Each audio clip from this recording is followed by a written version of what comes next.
ನಮಸ್ಕಾರ ವೀಕ್ಷಕರೇ, ಎನ್ಕೆ ನ್ಯೂಸ್ಗೆ ತಮಗೆಲ್ಲ ಸ್ವಾಗತ.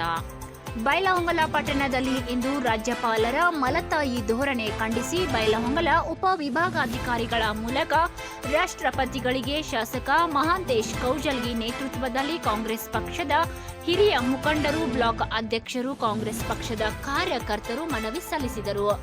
ಈ ಸಂದರ್ಭದಲ್ಲಿ ಮಾತನಾಡಿದ ಶಾಸಕ ಮಹಾಂತೇಶ್ ಕೌಜಲ್ಗಿ, ಮುಖ್ಯಮಂತ್ರಿ ಸಿದ್ದರಾಮಯ್ಯನವರ ಜನಪ್ರಿಯತೆಯನ್ನು ಸಹಿಸದ ಬಿಜೆಪಿ ಹಾಗೂ ಜೆಡಿಎಸ್ ಪಕ್ಷದ ಮುಖಂಡರು ರಾಜಕೀಯ ಷಡ್ಯಂತರ ರೂಪಿಸಿ ಯಾವುದೇ ತಪ್ಪು ಮಾಡದೇ ಇರುವ ಮುಖ್ಯಮಂತ್ರಿ ಸಿದ್ದರಾಮಯ್ಯನವರ ಮೇಲೆ ಖಾಸಗಿ ಜನರಿಂದ ದೂರು ಸಲ್ಲಿಸಿ ರಾಜಭವನವನ್ನ ದುರುಪಯೋಗ ಮಾಡಿಕೊಂಡು ರಾಜ್ಯಪಾಲರಿಂದ ಸಿದ್ದರಾಮಯ್ಯನವರ ಮೇಲೆ ನ್ಯಾಯಾಲಯದಲ್ಲಿ ಪ್ರಕರಣ ಹೂಡಲು ಅನುಮತಿ ಕೊಡಿಸಿರುತ್ತಾರೆ.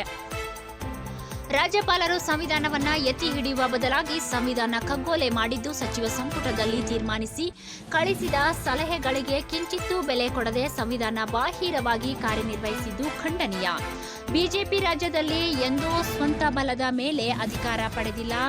ವಾಮಮಾರ್ಗ ಹಾಗೂ ಆಪರೇಷನ್ ಕಮಲದ ಮೂಲಕವಷ್ಟೇ ಅಧಿಕಾರ ಪಡೆದಿದ್ದು ಸಿದ್ದರಾಮಯ್ಯನವರು ತಮ್ಮ ಚುನಾವಣಾ ಪ್ರಣಾಳಿಕೆಯಲ್ಲಿ ಘೋಷಿಸಿದಂತೆ 5 ಗ್ಯಾರಂಟಿ ಜನಪರ ಯೋಜನೆಗಳಿಗಾಗಿ ಪ್ರತಿ ವರ್ಷ ಸುಮಾರು 56,000 ಕೋಟಿ ಹಣ ಖರ್ಚು ಮಾಡಿ ಜನರಿಗೆ ಅನುಕೂಲ ಮಾಡಿಕೊಟ್ಟು ಜನಮನ್ನಣೆಗೆ ಪಾತ್ರರಾಗಿರುವುದನ್ನು ಸಹಿಸದ ಬಿಜೆಪಿ ಜೆಡಿಎಸ್ ಪಕ್ಷಗಳು ರಾಜಭವನವನ್ನ ದುರುಪಯೋಗ ಪಡಿಸಿಕೊಂಡು ರಾಜ್ಯದಲ್ಲಿ ರಾಜಕೀಯ ಅಸ್ಥಿರತೆ ಉಂಟು ಮಾಡುತ್ತಿದ್ದು ಸಿದ್ದರಾಮಯ್ಯನವರ ಜನಪರ ಆಡಳಿತ ಸಹಿಸದ ಬಿಜೆಪಿ ಜೆಡಿಎಸ್ ಪಕ್ಷಗಳು ಒಂದಿಲ್ಲೊಂದು ಕಾರಣ ಒಡ್ಡಿ ಆಡಳಿತಕ್ಕೆ ತೊಂದರೆ ಕೊಡುತ್ತಿದ್ದಾರೆ.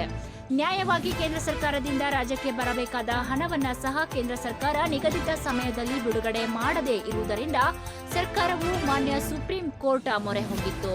ಮಾನ್ಯ ನ್ಯಾಯಾಲಯ ಕೇಂದ್ರ ಸರ್ಕಾರಕ್ಕೆ ಛೀಮಾರಿ ಹಾಕಿ ರಾಜ್ಯಕ್ಕೆ ಬರಬೇಕಾದ ಹಣಕಾಸಿನ ನೆರವು ನೀಡಲು ಸೂಚಿಸಿದ್ದನ್ನು ನೆನಪಿಸಿಕೊಳ್ಳಬೇಕು ಎಂದು ಈ ಸಂದರ್ಭದಲ್ಲಿ ಮಾತನಾಡಿದರು. ಈ ಒಂದು ಸಂದರ್ಭದಲ್ಲಿ ಕಾಂಗ್ರೆಸ್ ಬ್ಲಾಕ್ ಅಧ್ಯಕ್ಷರಾದ ಶಿವರುದ್ರಪ್ಪ ಹಟ್ಟಿಹೊಳಿ, ಶಂಕರಗೌಡ ಪಾಟೀಲ್, ಜಿಲ್ಲಾ ಯುವ ಕಾಂಗ್ರೆಸ್ ಅಧ್ಯಕ್ಷ ಕಾರ್ತಿಕ್ ಪಾಟೀಲ್, ಜಿಲ್ಲಾ ಗ್ರಾಮೀಣ ಕಾರ್ಯದರ್ಶಿ ಉಮೇಶ್ ಬೋಳತ್ತಿನ, ತಾಲೂಕಾ ಗ್ಯಾರಂಟಿ ಸಮಿತಿ ಅಧ್ಯಕ್ಷರಾದ ಮಹಾಂತೇಶ್ ಕಳ್ಳಿಬಡ್ಡಿ, ಕನಕದಾಸ ಸಂಘದ ಅಧ್ಯಕ್ಷರಾದ ಕುಮಾರ್ ದಳವಾಯಿ, ದಾದಾ ಫಿರ್ ಜಮಾದಾರ್, ಜುನೇದ್ ಕಡ್ಬಿ, ಪ್ರೀತಂ ಬೆಳಗಾವಿ, ಸಮಿ ಮಕಾನ್ದಾರ್, ಶ್ರೀಕಾಂತ್ ಸುಂಕದ್ ಹಾಗೂ ಕಾಂಗ್ರೆಸ್ ಕಾರ್ಯಕರ್ತರು ಉಪಸ್ಥಿತರಿದ್ದರು.